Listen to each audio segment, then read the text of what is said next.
خوای گەورە و میێرەبان خوشک و برانی بەڕێز ئامادەبووانی هێژا خۆم زۆر بە بەختەوەرە زانم و خۆشحاڵم کە ئیمڕۆ لەگەڵێەوە بەشدارم بۆ دانانی بەردی بناغەی شەقامی 100 مەتری سلەیمانی کە بێگومان یەکێکە لە پرۆژە هەرە گەورەکان و استراتیجیەکانی حکوومەتی هەرێم بە تایبەتی بۆ شاری خۆشەویستی سلەیمانی.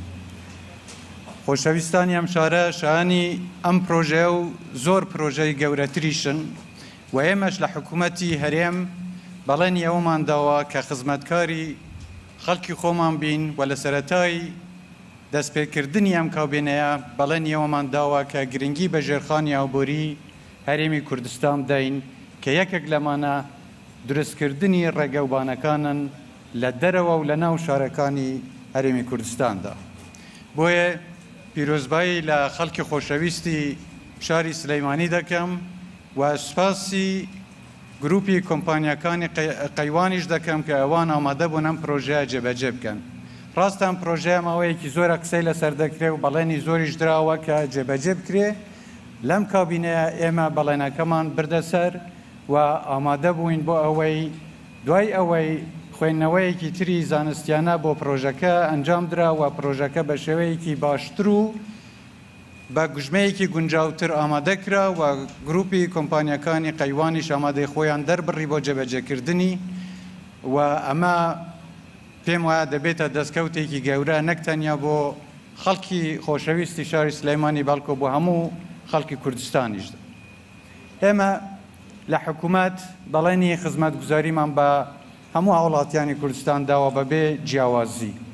هەر وەک دەشبینن پرۆژەکانی ئێمە لە سەرەتای دەستپێکردنی حکوومەت دەستیان پێکرد بەڵام بەداخەوە دوای ئەوە تووشی چەندین قەیران بووین، قەیرانی ئابووری و دواتریش بڵاوبوونەوەی پەتای ڤایرۆسی کۆرۆنا کە لە زۆر ڕوویەوە ڕێگری کرد لە جێبەجێکردنی بەرنامەکانی حکوومەت. بەڵام دەستپێکردنەوەی ئەم پرۆژەیە ئاماژە بەوە دەدا کە ئێمە ئێرادەیەکی بەهێزمان هەیە لە حکوومەت و نایەڵێن نە قەیران و نە ئەم گرفت و کێشانە بمان وەستێنن و ژیان و خزمەتگوزاری بەردەوام دەبێت. حکوومەتی ئێمە حکوومەتێکی خزمەتگوزارە. لێرەشەوە من دەمەوێت سوپاسی هەموو کابینەکە و بەڕێز کاکوبات وەک جێگیری سەرۆکی حکوومەتی هەرێمی کوردستانیش بکەم کە هەموو بەیەکەوە بە ڕوحیەتێکی بەرزی بەرپرسارانە هاوکاری یەکتر بووین و ئەوەی لە توانەماندا بووە بۆ گەیاندنی خزمەتگوزاری و هەموو خەڵکی کوردستان بەردەوام بین. ڕاستە ئێمە لە حزب و لایەنی جیاواز دەهاتوین و حکوومەتێکی ئێتلافیمان پێکێناوە، بەڵام ئەوەی من هەستم پێ نەکردووە ئەوەیە کە کابینەکەی ئێمە کابینەی حزبی بێ و ئێمە بە هیچ شێوەیەک وەزیری حزبیمان لە حکوومەتدا نییە. وەزیرەکانی ئێمە بە خۆم و جێگیری سەرۆکی حکوومەتیشەوە ئێمە وەزیر و خزمەتگوزاری هەموو خەڵکی کوردستانین بەبێ جیاوازی، بەبێ ئەوەی جیاوازی لە ناوچەکاندا بکرێ یانیش لەبەر ئەوەی کە ئێمە لە حزب و لایەنی جیاواز داهاتوین. و ئەم ڕۆحیەتەی پێکەوە کارکردنە وای لێ کردوین کە تیمێکی زۆر کاریگەرمان هەبێ و منسەجم بن بۆ ئەوەی بەیەکەوە بتوانین زیاتریش خزمەتی ئێوەی خۆشەویست بکەین. ئێمە بەردەوام دەبین بۆ ئەوەی ڕوبەڕووی ئەو قەیرانەش ببینەوە و ئەوەی لە تواناژماندا بێ بۆ ئەوەی ئەم جۆرە پرۆژانە لە کاتی پێویستدا جێبەجێ بکەین. لێرەدا دەمەوێت ئاماژە بە بابەتێکی گرنگ دەم، ئەویش مەسەلەی ڕوبەڕووبوونەوەی ئەم قەیرانی ئابووریە کە ئێمە تووشی هاتوین. ئەم قەیرانە ئەنجامی بڵاوبوونەوەی پەتای ڤایرۆسی کۆرۆنا و دابەزینی سعری نەفتە لە جیهاندا کە هەرەسی بە زۆر ئابووری وڵاتانی دنیاش هێناوە. ئێمەش لێی بەدەرنین و هەوڵی ئەوەمان داوە ئێمە خۆمان بگونجێنین لەگەڵ ئەم وەزە. ئەمەش وای کردووە کە هەندێک پرسیار دروست ببێت بە تایبەتی چکە ئێمە لە هەم کابینەیە باسی پرۆسەی چاکسازیشمان کردووە. پرۆسەی چاکسازی لەگەڵ ئەم قەیرانە ئابووریە با تێکەڵ نەکرێت. من سوپاسی خۆڕاگری و تێگەیشتنی هەموو خەڵکی کوردستان دەکەم کە زۆر لەگەڵ ئێمە وەستان و پشوو درێژ بوون بە تایبەتی هەندێک جار لە دواکەوتنی دابەشکردنی موچەش. بەڵام هەندێک جار هەست دەکەم خوێندنەوەی جیاواز دەکرێت لە خۆگونجاندن لەگەڵ بودجەی بەردەستی حکوومەت لەگەڵ پرۆسەی چاکسازی. پرۆسەی چاکسازی پرۆسەیەکە کە ئێمە لە حکوومەت بەردەوام دەبین، بەڵام شتێک نییە بە شەوە ڕۆژێک تەواو ببێ یان ئەنجامەکانی بە دەربکەون.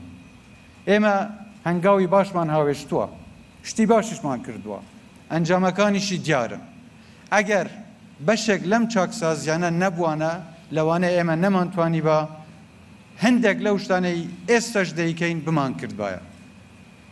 مەسەلەی کەمبوونی داهاتی حکوومەت وای کرد کە بودجەکەمان کەم بێتەوە و حکوومەتی عێراقیش لە نەناردنی ئەو بڕە پارەی کە بۆ موچە تەرخان کرابوو وای کرد کە ئێمە هەندێک جار تووشی گرفت بین لە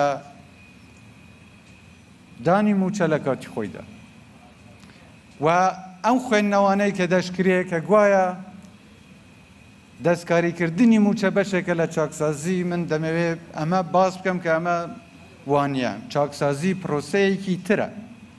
ئەوەی کە ئێستا ئێمە مەجبور بووین دەستکاری موچە بکەین بۆ خۆگونجاندن بووە لەگەڵ ئەو بڕە موچەی کە ئەو بڕە بودجەی لە بەردەستی حکوومەت بووە. مەسەلەی چاکسازی ئێمە بەردەوام دەبین لە چاکسازی دارایی، لە چاکسازی ئیداری و کارگێڕیش.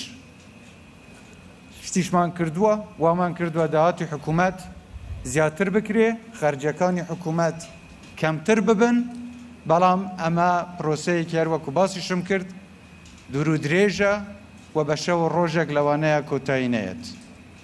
لەبەرەوە من سوپاسی تێگەیشتنی هەموو هاوڵاتیانی خۆشەویست دەکەم لەوەی کە پاڵپشتمان بوون، هاوکارمان بوون و تێگەن لەوەی کە ئەم قەیرانە دەستکردی حکوومەتی هەرێمی کوردستان نییە. ئەمە کێشەیە کە زۆربەی وڵاتانی جیهان ئێستا ڕوبەڕووی بوونەتەوە و دڵنیام بە جێبەجێکردنی ئەم جۆرە پرۆژانە و بە هاوکاری کەردی تایبەت ئێمە دەتوانین لە ماوەیەکی زووتر زاڵ بن بەسەر ئەم قەیرانانە و هەلی کاری باشیش بۆ خەڵکی کوردستان دروست بکەین و بەیەکەوە حکوومەت و کەردی تایبەت بتوانن ژێرخانی ئابووری کوردستان باشتر دروست بکەن و فرسەتێکی باشتر بۆ پێشخستنی وەزی ئابووری لە هەرێمی کوردستان بین نەکایەوە. خوشک و برانی بەڕێز، ڕاستە خەمی گەورەی ئێمە دابینکردنی موچەیە بۆ ئێوەی خۆشەویست، بەڵام لە هەمان کاتیشە ئەبێ ئەوەش بزانین کە جێبەجێکردنی پرۆژەی استراتیجی دیسان هەر بۆ خزمەتکردنی ئێوەی خۆشەویستە. هیوادارم بتوانین بەیەکەوە ئەم قەیرانانە تێپەڕێنین و ڕوبەڕووی پەتای کۆرۆنای ئەو ڤایرۆسی کۆرۆناش ببینەوە. من داوا لە ئێوەی بەڕێز و خۆشەویست دەکەم کە پابەندی ڕێنماکانی وەزارەتی تەندروستی و پارێزگاکان بن. لێرە دەجێخۆیەتی سپاسی بەڕێز پارێزگار و تیمی خۆجێیی یان حکوومەتی خۆجێیی سلەیمانیش بکەم کە سەرەڕای ئەو هەموو کێشە و گرفتانەی ڕوبەڕوویان بوونەتەوە، بەڵام زۆر بە خەمخۆری و دڵسۆزانە لەگەڵ خەڵکی کوردستان وەستان، لەگەڵ خەڵکی سلەیمانی خۆشەویست وەستان و ئەوەی پێیان کرا بۆ جێبەجێکردنی ئەرکەکانیان و پاراستنی ژیانی خەڵکی کوردستان و خەڵکی شاری سلەیمانی خۆشەویست درێغیان نەکردووە. لێرەوە من سوپاستان دەکەم و دڵنیاشتان دەکەم حکوومەتی هەرێم پاڵپشت و پشتیوانی ئێوەش دەبێت. ئێمە دەزانین کە لەوانەیە خواستی زۆر خەڵکی کوردستان ئەوە بێ دەستهەڵاتەکان زیاتر بە پارێزگارەکان بدرێن.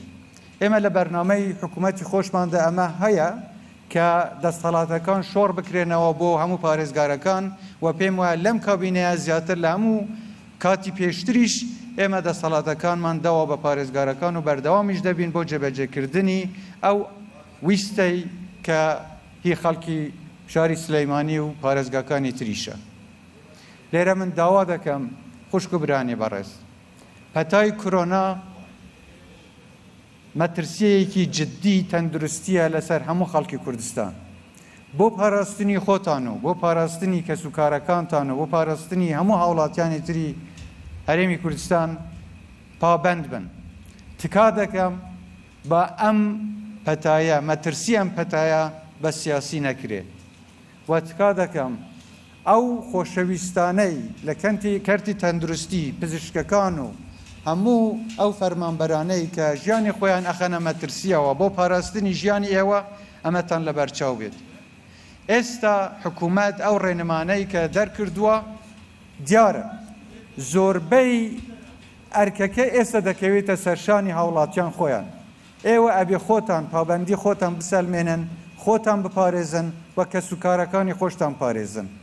من دڵنیام دوای تێپەڕاندنی ئەم قەیراناوە بوریە و زاڵبوون بەسەر پەتای ڤایرۆسی کۆرۆنادا حکوومەتی هەرێمی کوردستان و هەرێمی کوردستان بەگشتی پێ ئەنێتە قۆناغێکی زۆر گەشتر و ڕۆناکتر و ئابووریەکی بەهێزتر. بۆ ئەوەش پێویستیمان بە هاوکاری هەمووتان هەیە.